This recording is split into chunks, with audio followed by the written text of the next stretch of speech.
หนังสือเสียง Napkin Presentation 10 หลักการสร้างธุรกิจเครือข่ายให้ประสบความสำเร็จ บทที่ 8 Chapter 8 Napkin Presentation Chapter 7 Where to spend your time ใช้เวลาของคุณที่ตรงไหน ภาพด้านล่างเป็นกราฟที่แสดงให้เห็นว่าคุณควรจะใช้เวลาของคุณที่ตรงไหน โดยทั่วไปในช่วงเริ่มต้นของคุณ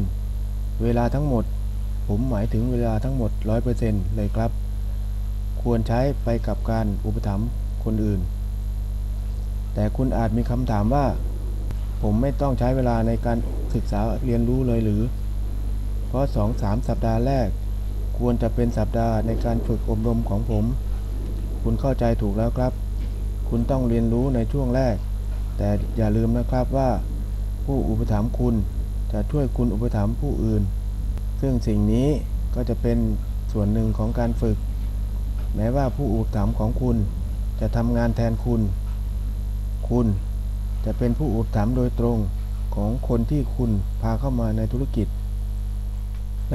เครือข่ายนั้นคุณจะเริ่มอุปถัมภ์คนอื่นได้ทันทีนับตั้งแต่ตอนที่คุณถูกสปอนเซอร์เข้ามาในธุรกิจตอนแรกสุดเมื่อคุณเข้ามาในธุรกิจ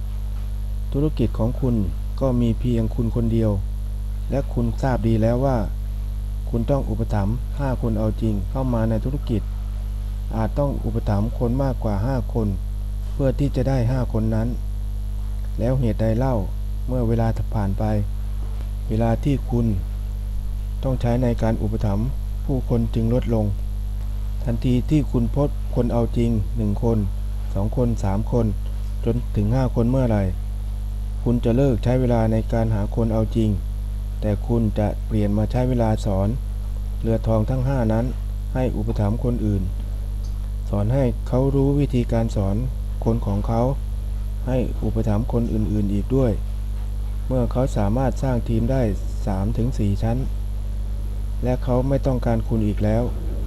คุณก็ค่อยไปหาคนเอาจริงคนใหม่เมื่อคุณพบคนเอาจริง5 คนของคุณควรใช้เวลา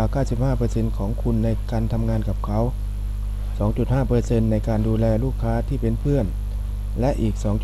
2.5% ในการหว่านเมล็ดเมื่อใดก็ตาม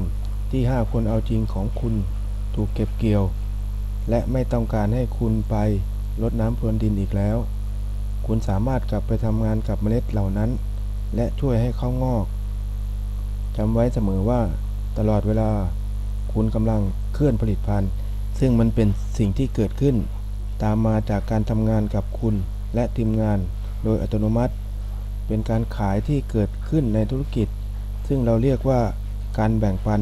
มากกว่า